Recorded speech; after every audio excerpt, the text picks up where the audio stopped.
아멘. 이 시간 성도의 교제 나누며 시작하겠습니다. 사랑합니다. 축복합니다. 사랑합니다. 축복합니다. 네, 이번엔 이렇게 한 번 더 인사 나누겠습니다. 타협하지 않는 신앙으로 살겠습니다. 타협하지 않는 신앙으로 살겠습니다. 예, 반갑게 인사하시다가 갑자기 분위기가 진중해졌습니다. 송구하오나 오늘은 좀 묵직하게 시작을 해보겠습니다. 한국 기독교 역사 이야기인데요. 1937년 우리나라가 일제치하에 있을 때입니다. 중일 전쟁이 시작이 되었고요. 일제가 이제 이곳저곳 단속을 하고 이제 힘을 쏟으려 하다 보니 우리나라에는 신사참배를 재차 강요했습니다. 신사참배를 강요한 주 대상 중에는 종교계도 있었죠.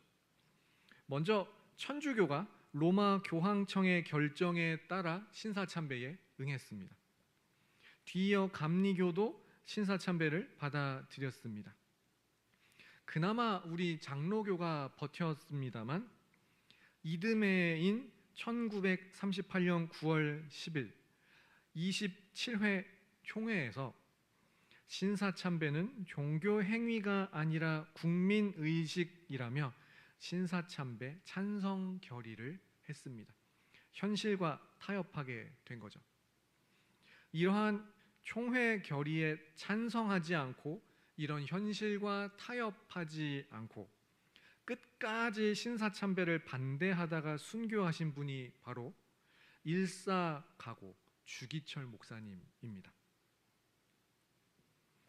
제가 방금 기독교 역사상의 안타까운 현실, 타협, 우상숭배, 그리고 주기철 목사님 이야기를 꺼냈습니다만 혹시 우리의 신앙생활에도 현실과 타협하는 부분, 끊임없이 하나님과 현실을 저울질하는 부분, 하나님께로 달려가며 더 가까이 가는 대신 세상을 향해 계속해서 후퇴하며 밀려나는 부분이 혹시 우리에게 있지 않습니까? 지금 이 순간 내 삶의 어떤 부분이 떠오르시나요?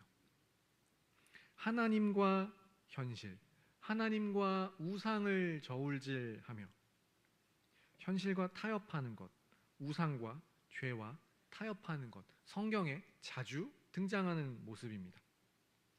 특히 오늘 본문인 사사기는 내내 이로 인한 대혼돈의 시기가 나타납니다. 오늘 말씀을 통해 더 이상 현실이라는 이름의 우상과 타협하는 대신 하나님께 전심으로 순종하는 우리가 될 수 있기를 소망합니다. 저는 오늘부터 주일 저녁 시간마다 사사기를 살펴보려고 합니다. 사사기 하면 어떤 구절이 떠오르시나요? 인물 말고 구절 말입니다. 제 생각에는 이것 같습니다. 맨 마지막 21장 25절은 이렇게 끝납니다. 들어보셨을 겁니다. 그때에 이스라엘의 왕이 없으므로 사람이 각기 자기의 소견에 오른 대로 행하였더라. 왕이 없어서 사람들이 각자 자기 소견에 오른 대로 행했다. 사사기의 현실을 단적으로 나타내는 말씀이죠. 이렇게 사사기가 끝납니다. 그러면 시작은 어떨까요? 사사기 1장 1절은 이렇게 시작합니다. 여호수아가 죽은 후에 이스라엘 자손이 여호와께 여쭈어 이르되 우리 가운데 누가 먼저 올라가서 가나안 족속과 싸우리이까. 사사기의 끝이 왕이 없다라는 것을 선언했다면, 언급했다면 사사기의 시작은 여호수아가 없다라는 것으로 시작합니다. 가나안 정복 전쟁을 진두지휘하며 12지파가 가나안 땅을 다 분배할 수 있는 그런 상태까지 이끌었던 한 시대를 풍미한 믿음의 영웅 여호수아가 하나님의 부르심을 받았습니다. 사사기는 그런 여호수아가 죽음으로 부재한 상황, 그리고 여호수아가 없는 상황에서 가나안 민족과 싸우려는 이스라엘의 모습을 보여줍니다. 과연 이스라엘 민족이 여호수아 없이도 가나안 정복 전쟁을 마저 잘 완성할 수 있을까요? 결론만 말씀드리면 전체적으로 실패한 전쟁이 되었습니다.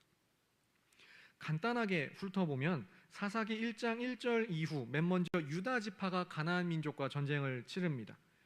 유다 지파는 시므온 지파와 함께 연합을 해서 가나안 족속, 브리스 족속과의 전쟁에서 승리하고 아도니 베색이라는 왕을 사로잡아 엄지 손가락, 엄지 발가락을 잘랐습니다. 결국에는 처형을 합니다. 일단 승리한 건 좋은데, 물론 전쟁에서 가나안 민족을 진멸하는 것도 하나님의 뜻이 맞습니다. 다만 진멸하는 거면 될 일이지 굳이 야만스럽게 엄지 손가락과 발가락까지 잘랐어야 하느냐라는 문제가 제기가 됩니다.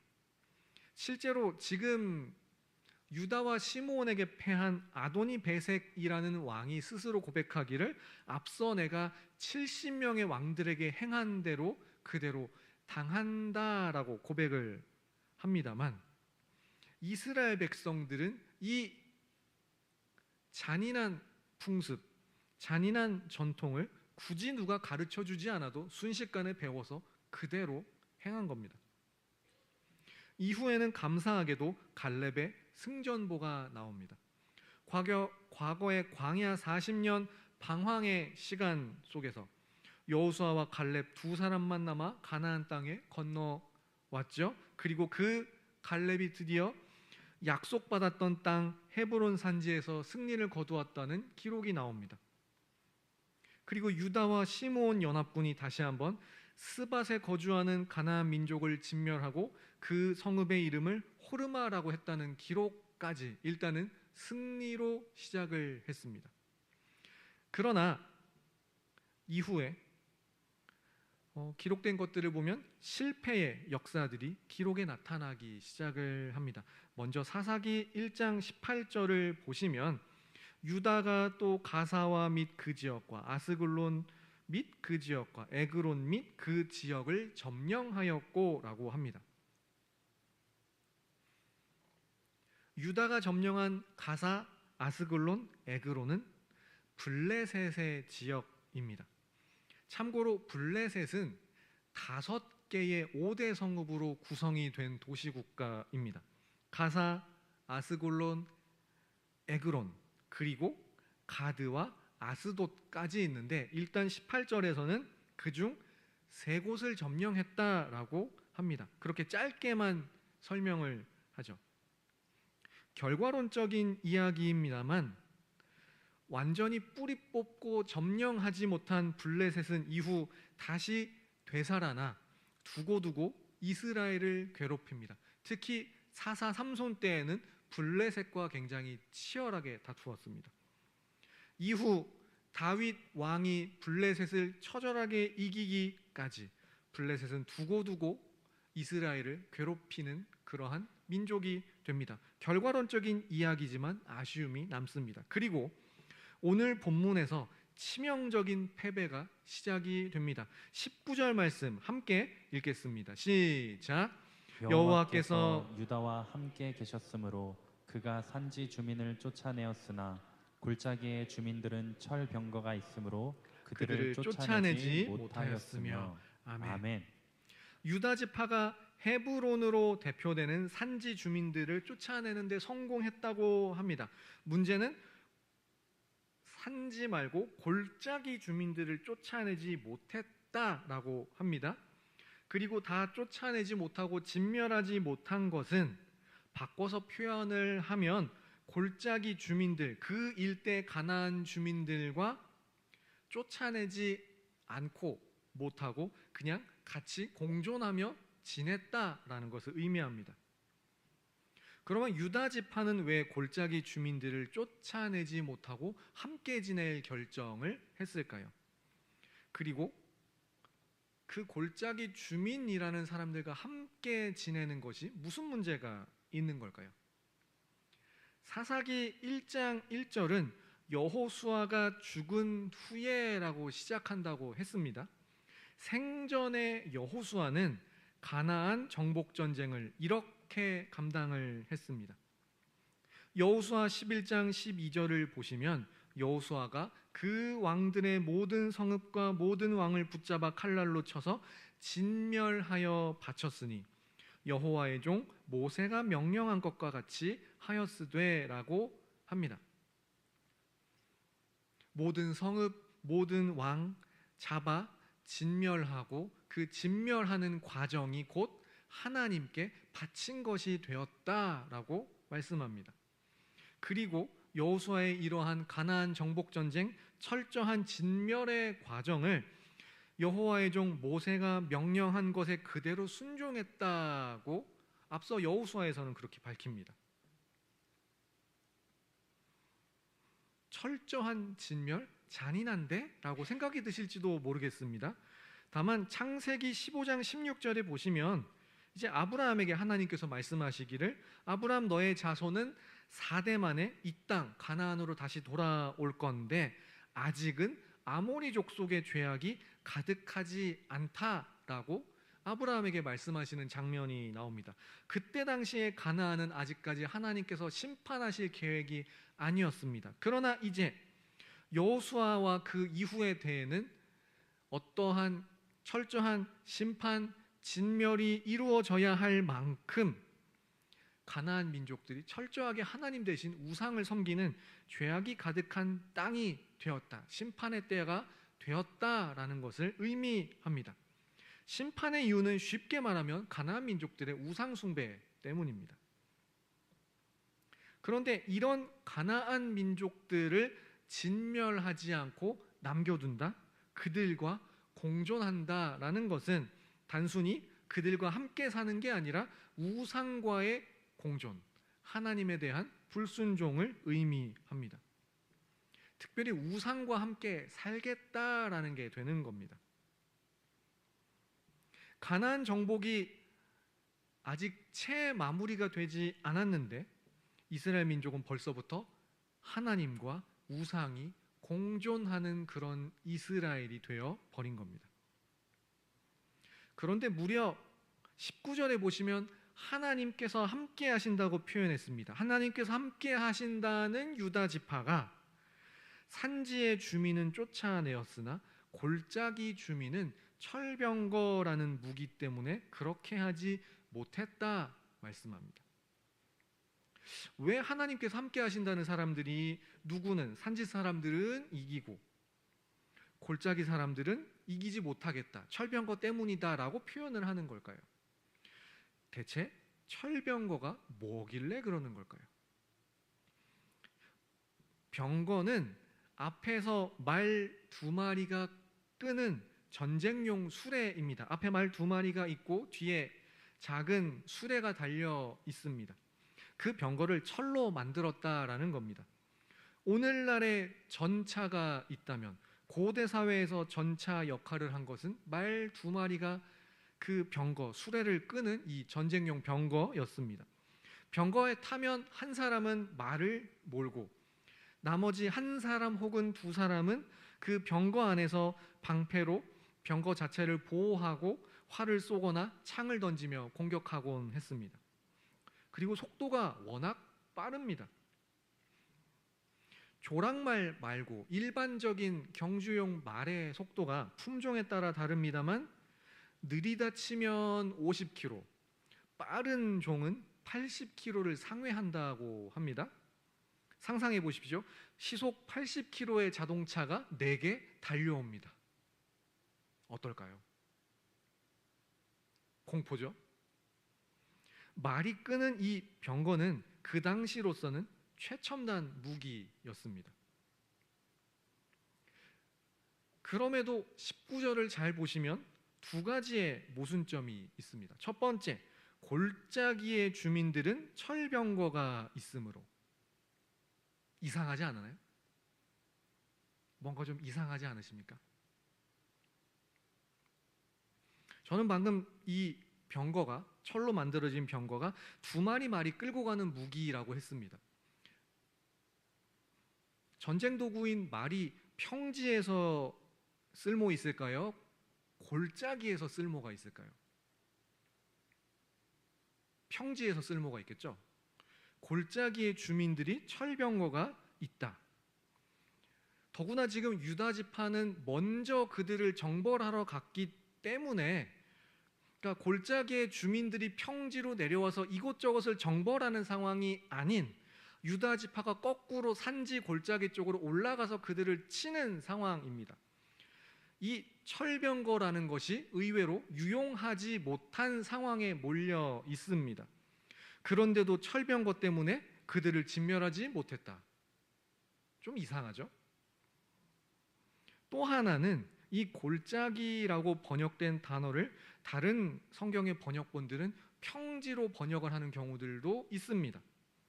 그러니까 이 골짜기가 우리가 생각하는 경사가 급한 골짜기가 아니라 완만하게 오르고 내리는 구릉지대 정도였다고 가정을 하면 그래도 안타까움이 있습니다.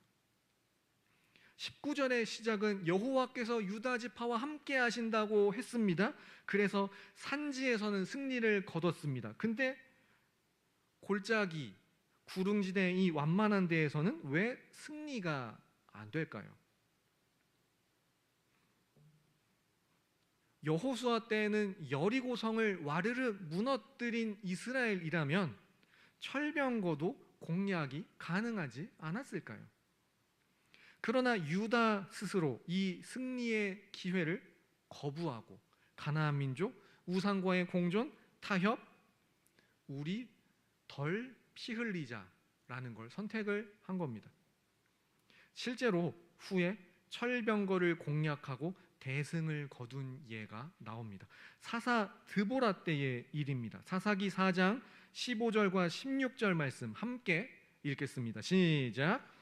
여호와께서 바락 앞에서 시스라와 그의 모든 병거와 그의 온 군대를 칼날로 혼란에 빠지게 하심에 시스라가 병거에서 내려 걸어서 도망한지라.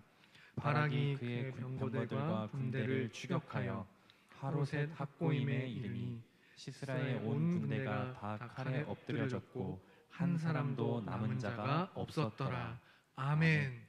하나님께서 함께 하시면 누구는 이게 되었습니다. 그러나 유다는 그럼에도 불구하고 스스로 자신에게 주어진 하나님의 사명, 하나님 앞에서의 순종 포기하고 가나안 민족들과 공존하며 덜 피곤하게 살자, 덜 피 흘리며 살자라는 것을 선택을 하고 맙니다. 이제 말씀을 정리합니다. 유다 지파가 철병거를 쫓아내지 못한 이 사건 후 예루살렘 여부스 족속과 있던 베냐민이 공존하는 것을 선택한 것을 시작으로 므낫세, 에브라임, 스불론, 아셀, 납달리 등 이스라엘 지파들의 전쟁 기록은 내리 쫓아내지 못했다, 쫓아내지 않았다, 쫓아내는 대신 노역을 시켰다는 기록으로 쭉 이어집니다. 하나님께서는 과거 모세와 여호수아를 통해 가나안 주민들을 철저히 진멸하라라고 명령하셨지만 여호수아가 없자 이스라엘 백성들은 가나안 주민들, 더 나아가 우상과의 공존을 선택합니다. 그들을 진멸하고 우리도 그에 따라 희생하고 피곤하게 지내는 대신 그들을 지배하고 노역하자라는 것을 선택합니다. 그 결과 남아있는 주민들이 다시 힘을 얻고 우상들이 되살아나 그들은 사사기 내내 이스라엘의 가시 역할을 합니다. 우리는 어떻습니까? 누군가는 공부가, 누군가는 친구가, 누군가는 취업이, 누군가는 이성교제가, 성공이, 권력이, 돈이, 기타 등등의 그 무언가가, 우리는 어떤 것으로 하나님과의 타협을 시도하고 있습니까? 하나님 앞에서 나 자신을 살펴 우상을 찾아내고 버리고 오직 하나님께 전심으로 사는 우리가 될 수 있기를